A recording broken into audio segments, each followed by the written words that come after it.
Hey there, I'm Gabe Hollenby, a Senior Developer Advocate here at Amazon Web Services. And in this session, I'm going to cover 9 great tips to help you keep your AWS costs down.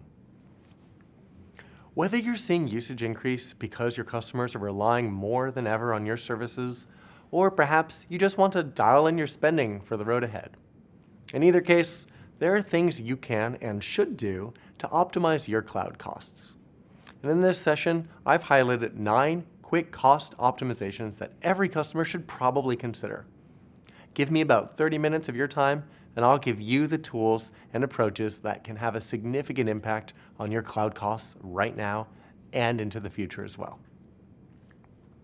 Of course, in the context of optimization, in an ideal world, we'd sit down together and have a detailed conversation about your specific workloads. And then we would come up with a solution-specific plan to re-architect your system for cost. Of course, that takes a lot of time, and each of your systems will vary on a case-by-case basis. However, no matter what your specific situation involves, it's likely there are at least a few pragmatic steps you can take to reduce your spend in the cloud. All of these tips won't apply to everyone, but everyone will probably find some value in at least some of them. So these are the 9 ways to reduce your AWS bill that we're going to cover. Ready? Let's dive in. Number 1, stop paying for idle EC2 and RDS instances.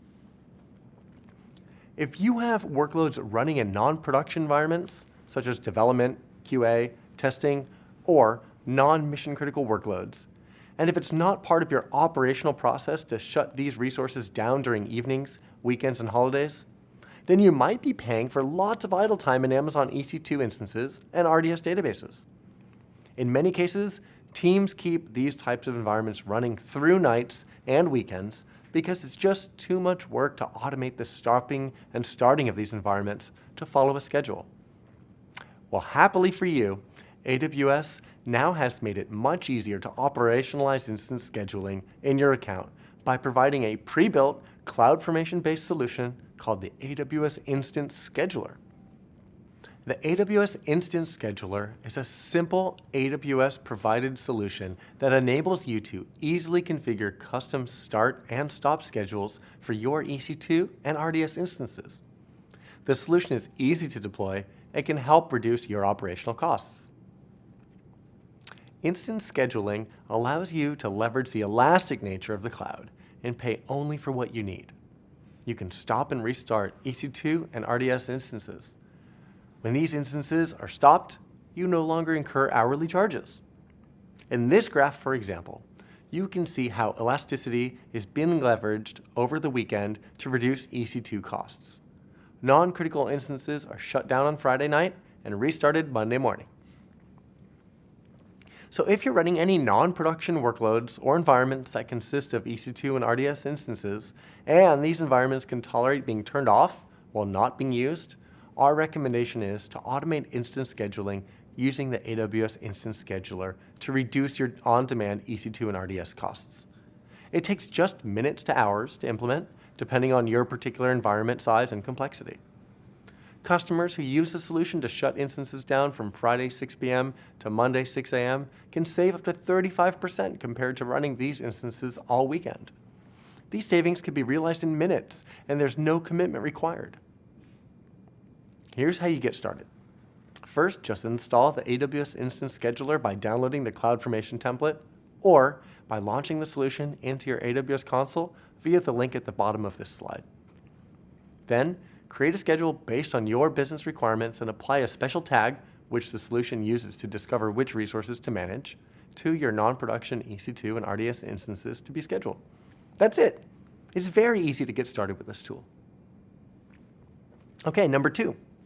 Use AWS's ARM-based EC2 instances where possible. If you're running popular open source application stacks on EC2 instances, you may be able to easily switch to AWS's new Graviton 2-based instances for substantial savings.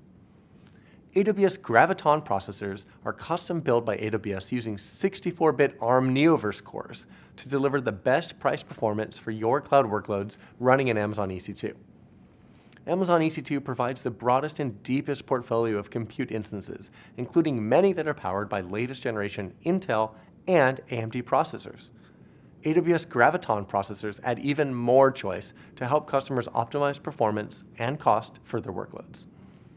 The first generation AWS Graviton processors powered Amazon EC2 A1 instances, which were the first ever ARM-based instances on AWS. These instances deliver significant cost savings over other general-purpose instances for scale-out applications, such as web servers, containerized microservices, data and log processing, and other workloads that can run on smaller cores and fit within the available memory footprint. AWS Graviton 2 processors deliver another major leap in performance and capabilities over our first-generation AWS Graviton processors.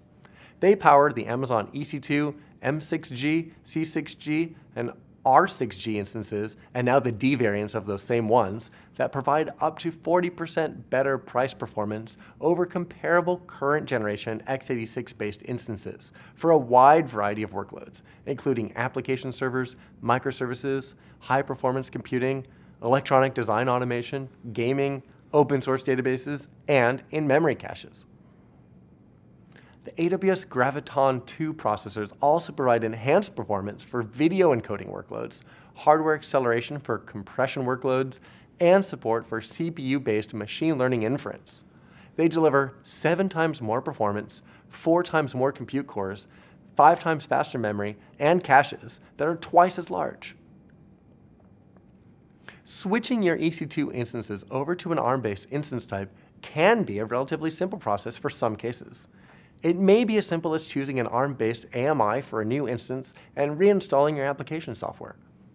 The cost savings of these Graviton 2 instances can deliver up to 40% better price performance over comparable x86 instances for many types of workloads.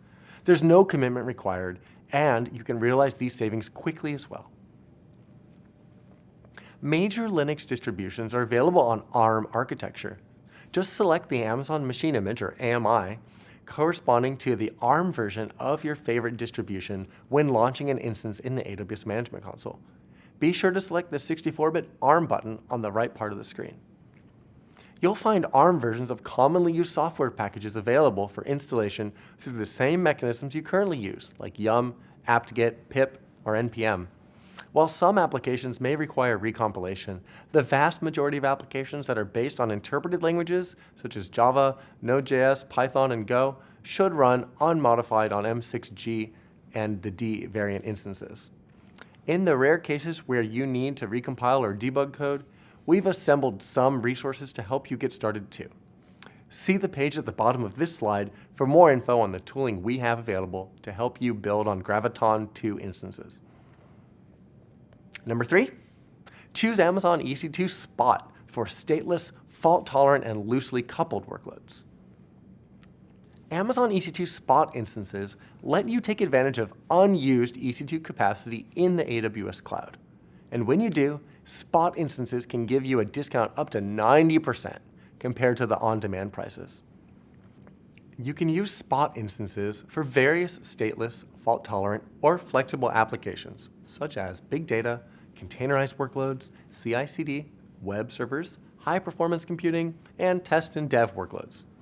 And because Spot instances are tightly integrated with AWS services such as autoscaling, Elastic MapReduce, Elastic Container Services, CloudFormation, Data Pipeline, and AWS Batch, you can choose how to launch and maintain your applications running on Spot instances.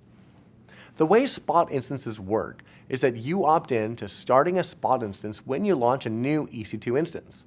And during this opt-in, you specify a maximum hourly price that you're willing to pay for the instance. And as long as AWS has spare capacity for the instance type you've selected, your instance will continue to run, often at a very large discount over the on-demand price.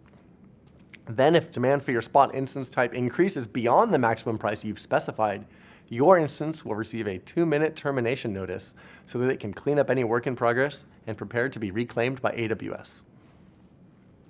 Our recommendation is to choose Spot instances for workloads that are stateless, fault-tolerant, and loosely coupled. Also, you should think about Spot first as an approach when developing new workloads. Your implementation can take hours or days for workloads that are already in the ideal state where your code can tolerate being terminated and resumed at a later time. Or it may take weeks for you to port your application into a Spot-friendly design, depending on your environment complexity. Now, Spot instances are available at an up to 90% discount compared to on-demand prices, and the time to realize these savings depends on when it's implemented for you. If you implement Spot now, you can start realizing the savings now, and no commitment is required. If you're already running Spot-friendly workloads, such as big data, containers, CI/CD, web servers, high-performance computing, and other test and dev workloads, we have a number of specific resources online to help you get started. I recommend starting with the EC2 Spot workshops. This is the first link on this slide, and watching the Tech Talk on CI/CD workloads with Spot, the second link here. Okay, number 4, stop paying for underutilized EC2 instances. If you're running EC2 workloads that are compute, but not memory intensive, and the EC2 instances utilize less than 40% of their CPU, you're paying for over-provisioned instances. In this case, you should use the AWS Cost Explorer tool's resource optimization recommendation to identify overpriced EC2 instances and review the suggested instance right-sizing and termination recommendations shown there. Our recommendation is to review the resource optimization recommendations generated by AWS Cost Explorer to determine which EC2 instances you can right-size or terminate. While it takes minutes to hours to review the recommendations, it might take days to perform the resource operations depending on whether the EC2 instances are running in production or non-production environments. Now, the savings potential can vary from hundreds to thousands of dollars depending on the number and types of instances you have provisioned, and they can be realized as soon as the EC2 instances are right-sized or terminated. There's no commitment required. The resource recommendations that are generated are made against a 14-day historic usage, and do note that not all EC2 families are included in the recommendations today. Here's how to get started. First, enable right-sizing recommendations using AWS Cost Explorer's settings option. It might take up to 24 hours to receive your first set of recommendations. Then, view the recommendations and determine whether the recommended EC2 instances belong to compute-intensive workloads. Finally, once you've determined the set of EC2 instances that need to be modified, just terminate or right-size them accordingly. Number 5, use an S3 lifecycle configuration on your bucket to transition objects to appropriate storage classes. If you keep all of your data in Amazon S3 using the default S3 standard storage class, you're likely paying more than you need for storing the data that you don't access frequently. Our recommendation? Use S3 lifecycle configuration rules to automatically transition infrequently accessed data to a lower cost storage class. Each storage class on Amazon S3 is designed for specific availability requirements and access patterns. By transitioning your infrequently accessed data to a lower cost and lower access frequency storage class, such as the infrequent access class, you can save a substantial amount on your storage costs. If you're familiar with the contents of your S3 buckets and you know which data you don't frequently access, you can implement an S3 lifecycle policy rule to transition those objects to a more appropriate storage class in just minutes. Taking one specific case, if you compare the storage costs for the S3 standard class with the S3 infrequent access storage class, you'll see a savings close to 50%. Each of Amazon S3's storage classes, besides the standard class, have a minimum storage duration associated with them. In the case of the infrequent access class, this period is 30 days. To get started, open the Amazon S3 Management Console, navigate to an S3 Buckets Management Settings section, and click on Add Lifecycle Rule. Then you can specify a common key prefix or tag to select the objects that your lifecycle rule will target inside the bucket. You then select the desired storage class to transition matching objects to, and specify the number of days to wait before transitioning objects to the new storage class. Then just review and save your configuration. You can learn more about this feature in the S3 Developer Guide in the Object Lifecycle Management section. Number 6, enable S3 intelligent tiering. So this tip is similar to the previous one with one important distinction. If you're using the S3 standard storage class for cloud native storage and you don't have time to analyze your S3 usage to properly implement your own lifecycle policies, you might be paying unnecessarily for S3 storage that you're not using. S3 Intelligent Tiering is a storage class that automatically optimizes storage costs by moving data between two access tiers. For a small monthly monitoring and automation fee per object, S3 Intelligent Tiering monitors access patterns and moves objects that have not been accessed for 30 consecutive days to the infrequent access tier. This is a great option for storing data with changing or unknown access patterns. Our recommendation is to enable S3 Intelligent Tiering as you continue to grow your S3 usage, and this just takes minutes to implement. You'll save the most if you write directly to the S3 Intelligent Tiering storage class instead of writing to S3 Standard and moving via an S3 lifecycle policy. This is to save the lifecycle cost. We've seen many customers that follow the above guidance save 20 to 30%, and you can theoretically save up to 40%. The larger the average object size, the more savings you'll observe. Once you enable it, it takes 30 days to realize the savings after they are placed in the frequent access tier and transition to the infrequent access tier. There's no commitment required to use S3 Intelligent Tiering. There are multiple ways to get started, but here are some examples of how to do it. For new objects with unknown access patterns, you can load them directly into S3 Intelligent Tier and let AWS automatically optimize your S3 costs. For existing objects, you can create a lifecycle rule that transitions the objects to use Intelligent Tiering. For more information, visit the link at the bottom of this slide. Number 7, use an S3 gateway endpoint if you can. A great optimization you may be able to make if you're working with S3 from resources in a private VPC subnet in the same region as your S3 bucket is to use an S3 VPC gateway endpoint. Many AWS services support something called a VPC endpoint, which enables you to privately connect your VPC to supported AWS services and VPC endpoint services without requiring an internet gateway, a NAT device or gateway, or a VPN connection. Instances in your VPC do not require a public IP address to communicate with resources through a service's VPC endpoint. And when using a VPC endpoint, the traffic between your VPC and the other service does not leave the Amazon network.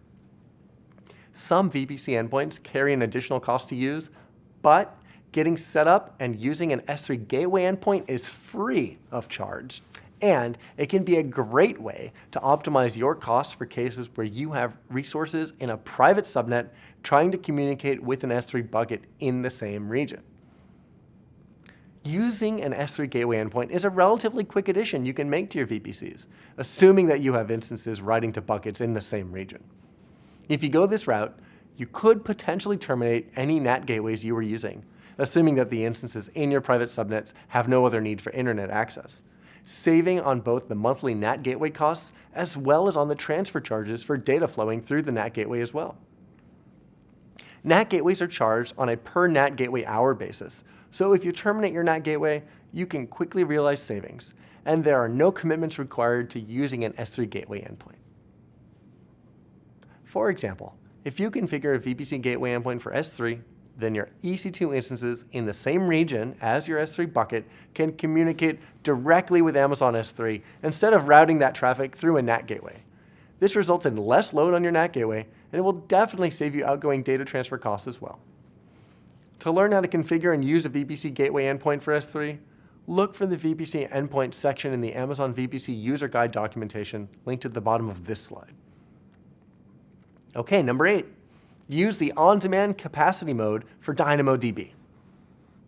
Amazon DynamoDB is a key value database that delivers single-digit millisecond performance at any scale. It's a fully managed, multi-region, multi-master, durable database with built-in security, backup and restore, and in-memory caching for internet-scale applications.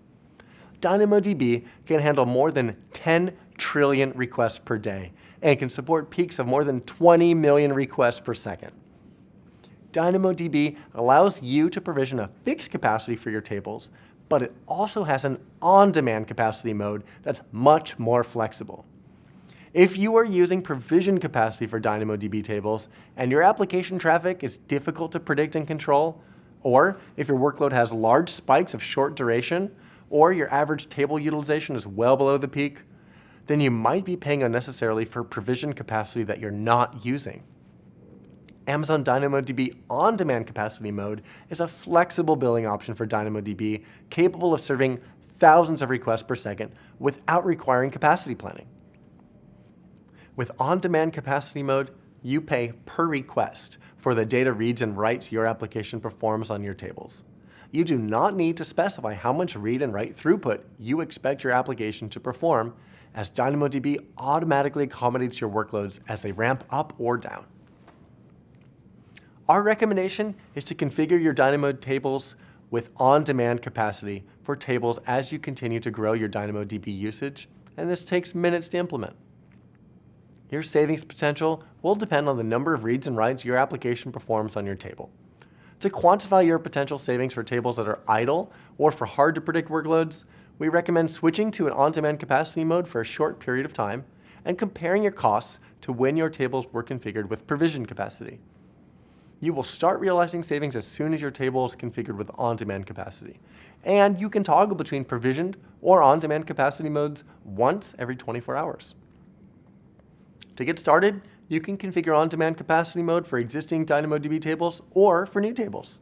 For more information, just visit the link at the bottom of this slide. And lastly, number 9, use AWS Compute Savings Plans. If your workloads are indexed on compute resources that are always on, or your compute usage is consistent and you're currently paying the default on-demand pricing, Compute Savings Plans can help reduce the cost of those compute resources. AWS Compute Savings Plans allow you to commit to a consistent amount of usage in the form of an hourly spend in exchange for a lower price for that usage. Compute Savings Plans provide the most flexibility and help reduce usage costs.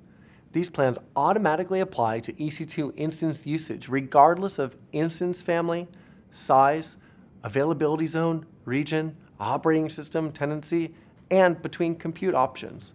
Compute Savings Plans also allow you to move a workload from EC2 to Fargate and, most recently, to AWS Lambda as well at any time, and you automatically continue to receive discounts. So, if you have compute usage that is consistent, our recommendation is to choose a 1-year, no upfront compute savings plan. It takes just hours to implement.